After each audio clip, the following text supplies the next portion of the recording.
তেও হয়তো আমাদের ভাবতে হবে নির্বাচনের চাঁদ উঠেছে, নির্বাচনে যাব, ভোট কি হবে কিনা। এরকম একটা কনফিউশনে রাখা কোনো রাজা বা কোনো সরকারের অধিকার নাই, কিন্তু রাখা হয়েছে।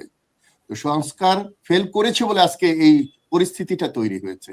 যদি সংস্কার সুষ্ঠুভাবে হতো, আমরা বলেছিলাম যে এমপিদেরকে স্থানীয় সরকারের কর্তৃত্ব থেকে আলাদা করা হোক, আমরা বলেছিলাম এমপিদেরকে ট্যাক্স ফ্রি গাড়ি না দেওয়া হোক, আমরা বলেছিলাম এমপিদেরকে প্লট বারবার না দেওয়া হোক।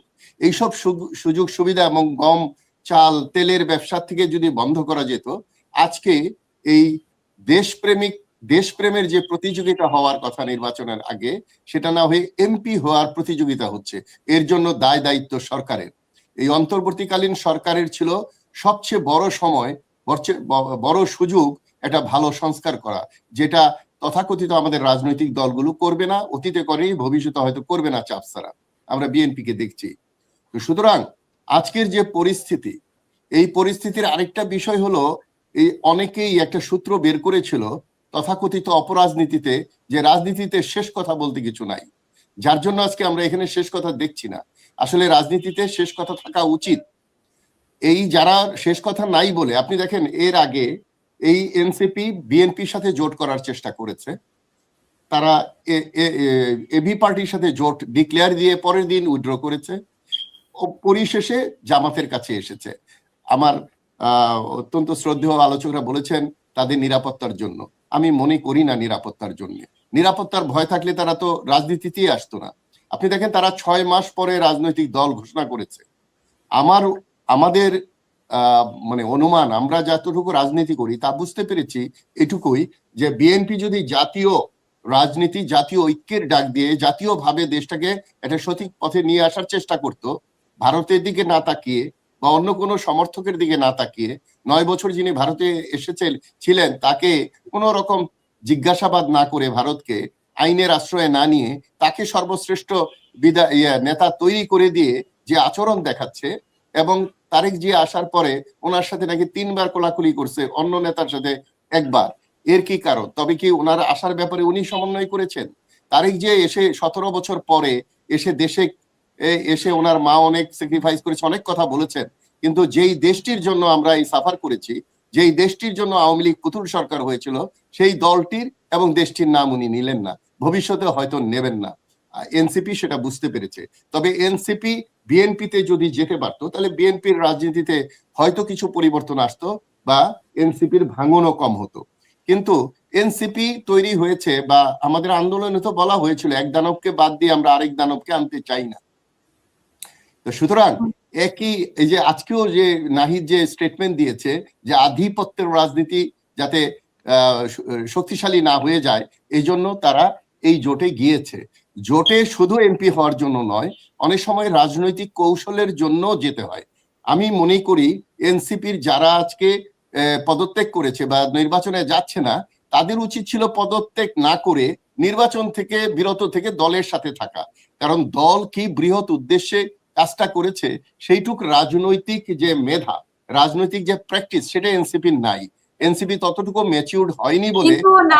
আপনি যে লজিক বলছেন সেটাতে ওরা লাস্ট মোমেন্টে কেন, মানে কালকে আমি লজিক বলছি না, আমি এই রাজনীতির মাঠে থেকে যতটুকু বুঝতে পেরেছি আমার মতামত দিচ্ছি। এখন আসেন কেন এই পথে। আপনি দেখেন আমরা জোটটা করেছিলাম গত এপ্রিল মাসের 29 তারিখ থেকে আমরা চেষ্টা করেছিলাম যে যারা সংস্কার চায় তারা আসুন আমরা এক প্ল্যাটফর্মে আসি। এমন কোন দল নাই বিএনপি ছাড়া, জামাত সহ আমি সব দলের কাছে গিয়েছি। এবি পার্টি বললো আমরা এখন জোট করব না, সবাই সংস্কারের পক্ষে, কেউ সংস্কারের বিপক্ষে নয়। পরবর্তী তারা 3টি দল নিয়ে আমরা জাতীয় সংস্কার জোট করেছি, ওনারা গণতান্ত্রিক সংস্কার জোট নাম করেছিলেন, যেটা আজকে বিলুপ্ত হলো। আমি আপনার জনতা পার্টি বাংলাদেশে দেখেছি তারা ব্যস্ত নিয়ে, নিবন্ধন নিয়ে, যে ভাই নিবন্ধনটা শেষ করি তারপরে আপনাদের সাথে আসবো, কাজ করব। নিবন্ধন পেলেন না। সো আপনি যে কথাটা বলেছেন যেটা কেন আগে হয়নি, কারণ আগে দ্রুত পরিস্থিতিটা পরিবর্তনের সাথে সাথে সিদ্ধান্ত নেওয়া হয়েছে। তারা জোট করার কথা সবচেয়ে আগে চেষ্টা করেছিল বিএনপির সাথে, সেখানে ফেল করে এবির পার্টি। এখন তারা জামাতের সাথে আসছে। এই জন্য এটা যে কোনো জোট, এই রাজনৈতিক জোটই হওয়ার কথা, আদর্শিক জোটই হওয়ার কথা। আপনি আদর্শ না মিললে আপনি একসাথে ভোটে যাবেন কেন? এই যে বলা হয় ভোটের ঐক্য বা নির্বাচনের ঐক্য, এটাও একটা জনগণকে ভাওতা দেওয়া। ন্যূনতম ঐক্য যদি না হয় তাহলে তো ওই ইলেকশনের জোট হওয়া উচিত না। আপনি দেখেন জামাত এই আমাদের জুলাই সনদ স্বাক্ষর করেছে, তখন এনসিপি তাদেরকে বেঈমান বলেছিল। এখন পর্যন্ত এনসিপি জুলাইয়ের স্বাক্ষর করেনি তারা, কিন্তু তারা বলছে ওটাকে রক্ষা করার জন্য রাজনীতি করছে। তো তাদের রাজনীতির যে তারা যে দূরদর্শী নয়, হওয়ারও কথা না তাদের এইজ অনুযায়ী।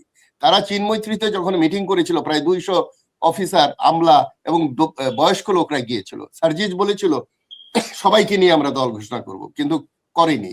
এবার এনসিপি থেকে আজকেও আমাকে 2 জন ফোন দিয়েছে যে এনসিপি থেকে বেশ কিছু বয়স্ক এবং একটু